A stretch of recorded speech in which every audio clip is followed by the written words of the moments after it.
Time to talk about one of your favourite subjects and mine, the House of Windsor, but of course, more importantly, what the hell is going on with Harry. Emily Nash is, of course, the royal editor at Hello, and she joins us now from London. Emily, lovely to see you. Thanks for having me, Paul. Good to be back. So, speaking of back, guess who's coming home? None other than Prince Harry, but apparently his father has no time to meet him. This really is as bad as a relationship can get when you are pre-warning your son, I have no time to hang out with you. It's really, really sad, Paul, and we're 1 year on from Harry being here for the World Child Awards, which is what he's coming back to do this week, and of course that had to be curtailed because of the sad death of the late Queen. Nothing appears to have been resolved in that time. If anything, things have probably been made somewhat worse by the Spare autobiography, and it's just really sad to see. Also, it seems that, we know that both camps love to send out the smoke signals.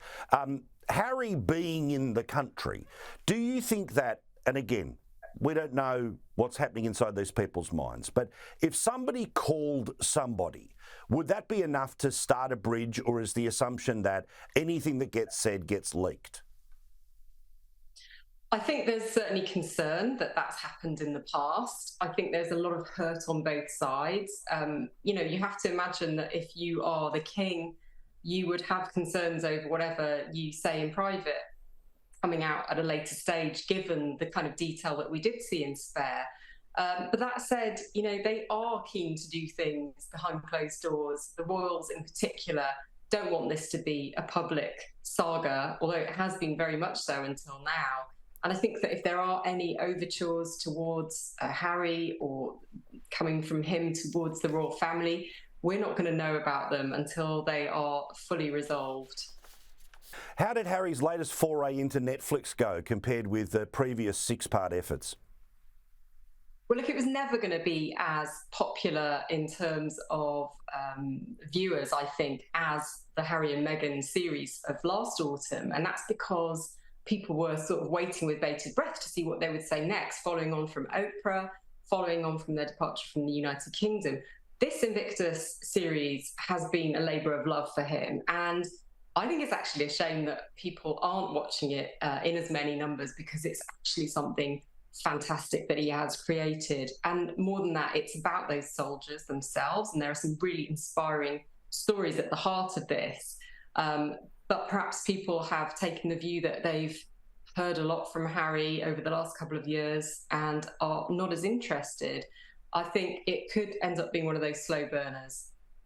Also, it's always intriguing when you make these things, that whether you need to put yourself on camera or not, and it just would be fascinating to see when they start to produce things that obviously don't involve their own image appearing. Because, look, the Invictus Games is Harry's greatest public legacy.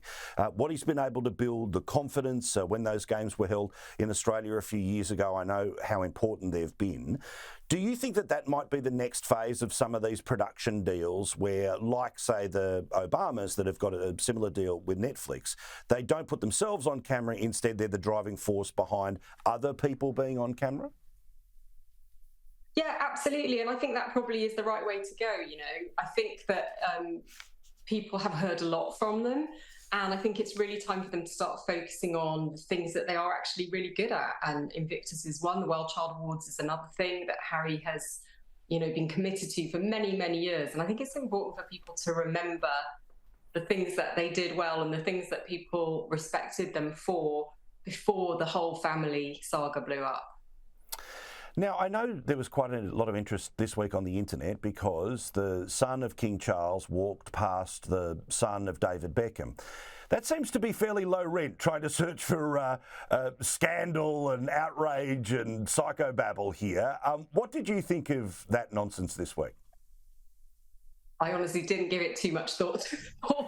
I think that event was packed with celebrities. He could have met one at every turn. So I didn't read too much into it. And I know that there are always headlines about who's fallen out with who in terms of these various celebrity relationships. I think the fact that he was there shows that he obviously has some kind of good relationship with David Beckham. Otherwise, he wouldn't have bothered turning up. Yeah, fair point. See, I get them. Occasionally there are these stories that I'll buy all the way into it, and there are the other ones where just you can hear the eye roll from the other side of the world, and that was kind of one that got me rolling. Also worth noting here too, of course, we are, as you mentioned before, 12 months since the Queen died. That is a very fast year. It feels like only a few months ago, but obviously it is what it is. She will be honoured with a statue. Where is it going to go? And is there any suggestion about what era of her reign will be recognised? Well, you're absolutely right. There is a memorial committee being put into place. It's going to be led by Lord Janvrin, who is one of her private secretaries. But we're not going to know what the memorial consists of or where it will be until at least 2026. And details, plans for this are not going to be announced until what would have been her centenary. So there's a long way to go yet. And you'll know that these people will absolutely want to get this right. You know, this is not something to mess about with. It has to be fitting. It has to be in a prominent public position. It has to be somewhere that people can go and admire it, and a huge amount of work is going to go into making sure that that's all right. Well, of course, if they want it speedily done, they should just go down to some of those souvenir shops that were able to get the flags made and all the rest of it almost within hours of her death. They want to get it done quickly, but if they want to get it done right, well, you take your time. 12 months on, the change inside the royal family has been obvious. We've heard about everything from the way Charles is running the house to the different positions that the royal family now sit within. Where are they as an organisation 12 months on? What is the tangible change and what's been the continuums? Well, I think what's been interesting is how little has changed on the face of it. You know, they have continued the many traditions. They just gathered at Balmoral, as the Queen always did throughout her reign. They've done all the major royal diary events. They've got through a year of firsts. And, you know, things are going okay. Charles is popular. We've just had a poll here, a YouGov tracker poll, which suggests that, you know, around 60% of people think he's doing a great job. So in many ways, the lack of change has probably been a good thing for the monarchy. We are seeing some differences, though. I think, you know, we hear a lot from inside the household about how things used to be done. Things are changing. There is going to be a slimming down of staffing. I expect to see the residences opening up more to the public. We're going to have more of a focus on things like sustainability. We know that's something that, as Prince Charles, he was incredibly passionate about. Now, as monarch, he can't speak perhaps in the way that he once did about these issues, but he can lead by example. And I think we'll see a lot more of that. True, untrue, known or unknown. Are there little quirks that have changed since Charles took over? Are you hearing anything about the royal household that works ever so slightly differently? Well, I think the one thing that leaps out is that they've turned down the temperature of the palace swimming pool. And that is definitely in line with the King's eco-credentials. You know, it's certainly been remarked upon by members of staff. And I think that whether it encourages people to swim a bit quicker, spend a bit less time in the pool, who knows? But all of these things are taking on a new slant. You know, even things like the Buckingham Palace garden parties, where they're making sure that all the food is sustainably grown and produced. So these themes that he's pushed for his whole public life so far are still very much there in his reign. Also, it's been interesting to note that, you know, one of the sort of fears or rampant speculation between events 12 months ago was about how activist the king would be. Now, I think it was fairly obvious that he wasn't going to be giving speeches. He wasn't going to be turning up at the G20 because he was the monarch. He wasn't going to turn the Commonwealth Heads of Government meeting into essentially, again, some sort of campaigning effort.